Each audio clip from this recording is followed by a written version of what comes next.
오늘은 사순절 30번째 날입니다. 이날은 에베소서 2장을 통해 하나님께서 우리에게 우리가 하나님의 작품임을 말씀해 주고 계십니다. 에베소서 2장의 말씀입니다.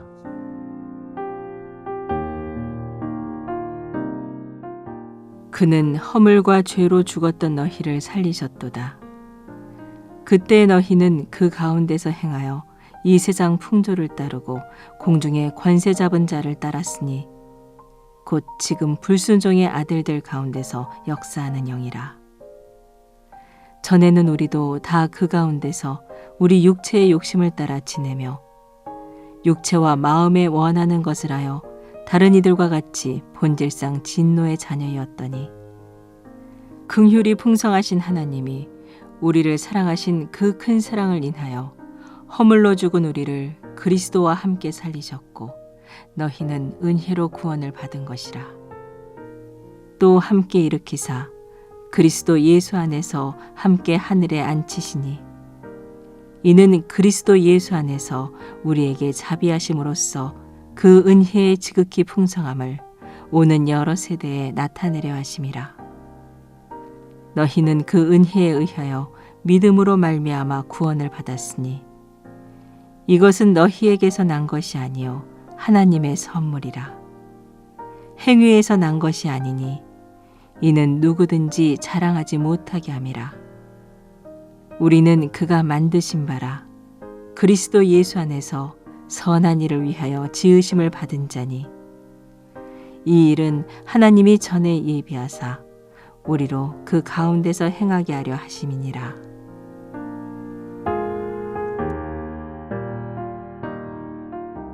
구원은 하나님과 우리 사이에 회복된 관계, 그래서 서로 하나님과 우리가 서로를 즐기고 서로를 아끼고 서로를 사랑하는 관계, 이 상태를 구원이란 말로 표현합니다.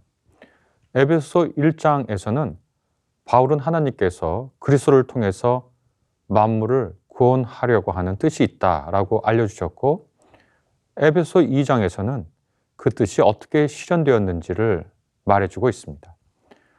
먼저 바울은 그리스도를 통해서 이 에베소의 교인들이 그리스도 안에서 하나님을 만나기 전에 어떤 상태에 있는지를 알려줍니다.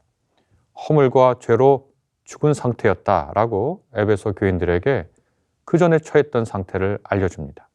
죽었다라고 하는 것은 무슨 뜻일까요? 구원이 하나님과 서로 더불어 서로를 누리고 즐기는 상태라면 죽었다라고 하는 뜻은 하나님 없이 사는 삶을 말합니다. 그러니 비록 살아있는 것처럼 보이지만 정의와 평화를 실행할 능력도 없고 참된 삶을 살 능력도 없는 상태가 죽었다라고 표현된 것입니다.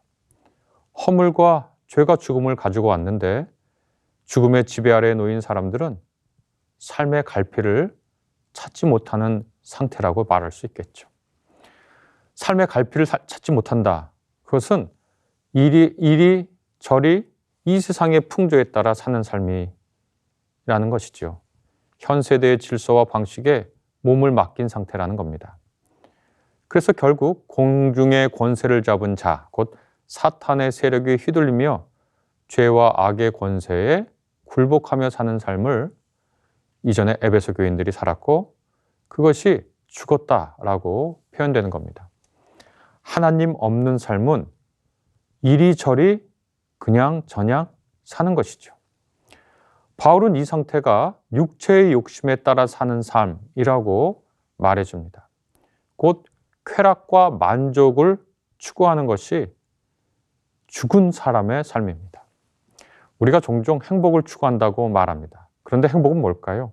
많은 사람들에게 행복이 뭐냐고 물어보면 자기의 욕망을 충족시키는 것이라고 대답합니다. 이런 식으로 대답하든 저런 식으로 대답하든 욕망을 충족하는 것이다 라고 대답합니다. 욕망의 충족 자체는 나쁘지 않습니다. 우리가 생존을 위해 식욕을 가지는 것은 너무나 당연하고 식욕을 채우는 것이 나쁜 것이 없죠. 그러나 우리가 식욕을 채우기 위해서 사는 것은 아닙니다. 식욕을 세련되게 하고 사치스럽게 만족시키는 것이 우리의 삶의 목적도 아니죠. 우리에게는 생존을 위해서, 번영을 위해서 욕구와 욕망이 있고 이 욕구와 욕망을 채우는 것은 자연스럽고 당연한 일이지만 우리가 그것을 채우는 것이 우리의 삶의 목적도 아니고 그 욕구와 욕망을 세련되게 하고 풍요롭게 하는 것이 우리의 삶의 목적도 아닙니다. 그것을 알면서도 짐짓 모른 채 하면서 쾌락을 만족시키는 것 이상의 삶을 꿈꾸지 않는 것, 욕망을 충족하는 것 이상의 아름다움을 생각해 보지 않는 것, 이것을 바울은 본질상 진노의 자식의 삶이라고 다른 말로 표현하고 있습니다. 이와는 반대로 본래 인간의 참 모습이라고 할 만한 것을 바울이 이야기하고 있습니다. 그것은 곧 구원받은 사람의 삶이겠죠. 10절에서 바울은 우리는 그가 만드신 바라라고 씁니다. 새 번역과 공동 번역은 이 문장을 모두 우리는 하나님의 작품입니다 라고 번역합니다. 만드신 바, 작품. 이렇게 번역한 헬라어는 포이에마라고 하는 헬라어인데요. 1차적으로 이것은 개역이 번역한 것처럼 무엇을 만든 것이란 뜻이지만 새 번역과 공동 번역의 개정이 그 뜻을 깊이 새겼듯 작품이라는 뜻도 있습니다. 더 나아가서 시라고 하는 뜻도 있습니다. 우리는 여기서 바울이 인간의 두 반대되는 삶을 우리 앞에 제시해주고 있다고 똑똑히 봅니다. 하나는 본질상 진노의 자녀, 다른 하나는 하나님의 작품으로서의 삶. 우리는 앞에서 본질상 진노의 자녀가 쾌락 충족 너머를 포기한 삶이라고 하는 것을 보았습니다. 그렇다면 우리는 하나님의 작품이라고 할 때 우리가 어떤 삶을 사는 것을 말할까요? 바울은 이것을 자세히 설명합니다. 우리가 작품이라고 하면 그냥 대충 만든 것하고 다르죠. 작가가 작품을 만들 때 그는 그 작품을 사랑합니다. 작가는 작품을 구상하고 언제나 깊이 생각하고 다듬습니다. 만약 그 작품이 조각이라면 조각가는 그것을 매일 만지고 다듬고 손질을 하면서 그 작품을 사랑하죠. 그리고 그 작가가 생각한 형상이 그 작품에 나타나도록 힘과 정성을 쏟아붓지요. 여기까지 생각해 보면 우리가 하나님의 작품이라고 할 때 그게 얼마나 놀라운 뜻입니까? 하나님께서 우리가 하나님의 형상을 나타내도록 그분의 생각을 나타내도록 하나님께서는 우리를 다듬고 만지고 깎고 덜어내고 붙이고 우리를 생각하시고 고이시고 한다는 뜻 아니겠습니까? 4절을 보면 긍휼이 풍성하신 하나님이 우리를 사랑하신 그 큰 사랑을 인하여 라고 되어 있습니다. 아까도 말씀드렸듯이 우리가 그분의 작품이라고 하는 것은 우리를 그분이 거듭거듭 사랑하셔서 죽음에서 일으키신 예수 그리스도의 그 형상 그대로 우리를 만드시고 그리스도와 함께 우리를 하늘에 앉히시기를 원하신다는 것을 뜻합니다. 하늘에 앉는다. 이 말은 통치자로서 살아간다라고 하는 뜻입니다. 이전에는 사탄이 주는 욕망 충족의 삶에 머물렀다면 쾌락 추구의 삶이 자기 삶의 목적이었다면 다시 말해서 욕망의 노예처럼 살았다면 이제는 하늘에 앉은 위엄 있는 통치자로서 살아가라 라고 하는 것이 우리를 작품으로 빚으신 하나님의 뜻이라고 말씀드릴 수 있겠습니다. 너무나 놀라운 말씀이 아닙니까?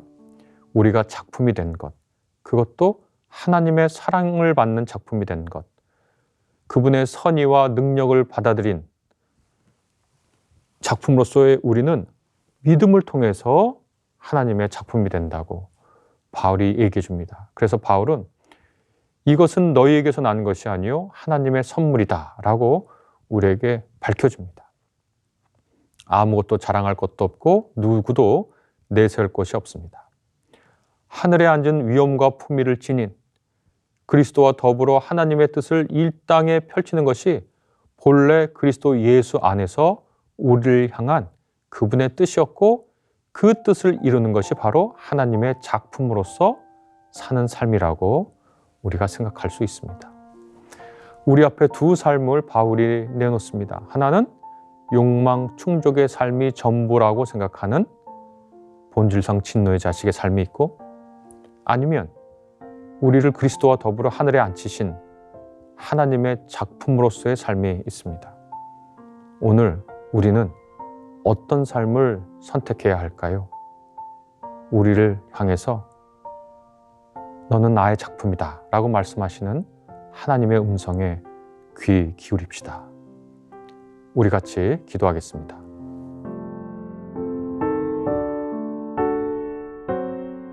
하나님, 우리는 하나님의 작품입니다. 우리는 선한 일을 위해 지음을 받았습니다.